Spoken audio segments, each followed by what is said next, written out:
រឿងនិទានវីរៈអ្នកក្លាហានការពារភូមិ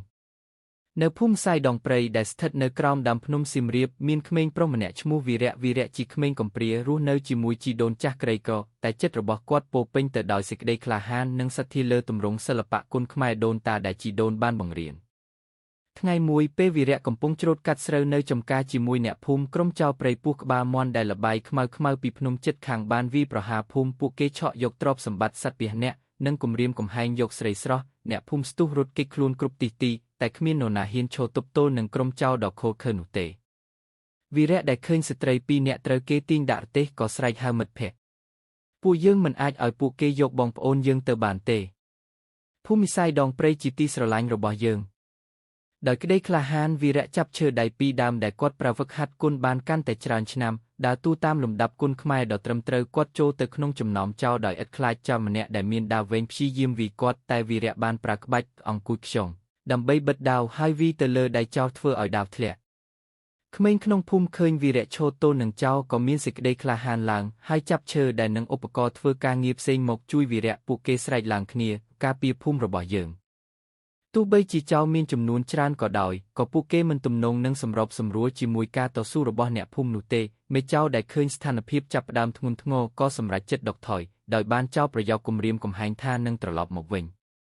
បន្ទាប់ពីព្រឹត្តិការណ៍នោះអ្នកភូមិទាំងអស់បានជ្រើសរើសវីរៈជាមេការពារភូមិថ្មីគាត់បានរៀបចំកម្មវិធីបណ្ដុះបណ្ដាលគុនព្រៃឲ្យយុវជនទាំងអស់ក្នុងភូមិព្រមទាំងបង្កើតប្រព័ន្ធដែលមើលថែពេលយប់និងសញ្ញាព្រមានសម្រាប់ពេលមានគ្រោះថ្នាក់3 ខែក្រោយមកក្រុមចៅព្រៃពស់ក្បាលមាន់ពិតជាត្រឡប់មកវិញតែលើកនេះពួកគេជួបនឹងការរៀបចំរបស់ភូមិសាយដងព្រៃពេលចៅចិត្តដល់សញ្ញាតឹងប៉ីសំឡេងខ្លាំងបានកើតឡើងនិងពន្លឺចង្គៀងបានឆេះរាលដាលពេញភូមិយុវជនទាំងអស់ដែលបានហ្វឹកហាត់គុនដោយវីរៈបានឈររៀបជាជួរកាន់ឧបករណ៍ការពារខ្លួនដោយមានភ្លេងស្គរតូចវាបន្លឺសកម្មភាពចៅឃើញភាពត្រៀមខ្លួនរបស់ភូមិនិងស្មារតីក្លាហានដ៏ខ្ពស់ក៏សម្រេចដកថយដោយមិនហ៊ានវាយប្រហារពួកគេក៏មិនដែលត្រឡប់មករំខានភូមិនេះទៀតឡើយ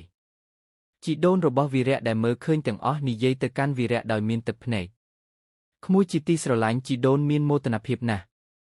ក្លាហានមិនមែនមានន័យថាគ្មានខ្លាចគឺមានន័យថាធ្វើតាមអ្វីដែលត្រឹមត្រូវទោះខ្លាចក៏ដោយក្មួយបានការពារមរតករបស់យើងមិនត្រឹមតែដីធ្លីតែជាមរតកវប្បធម៌និងស្មារតីនៃការរួបរวมគ្នារឿងវីរៈអ្នកក្លាហានការពារភូមិបានរីកសាយភាយពេញតំបន់គេបានរៀនថាក្លាហានពិតប្រាកដមិនមែនជាកម្លាំងខាងកាយទេគឺជាសេចក្តីអង់អាចក្នុងការការពារអ្នកដទៃនិងអ្វីដែលស្ងួតស្ងប់ភូមិសាយដងព្រៃបានរស់នៅដោយសុខសន្តិភាពអស់ជាច្រើនជំនាន់ក្រោយមកហើយរឿងរបស់វីរៈត្រូវបានគេនិទានទៅមុខជារឿងកីឡាករសម្រាប់កុមារជំនាន់ក្រោយ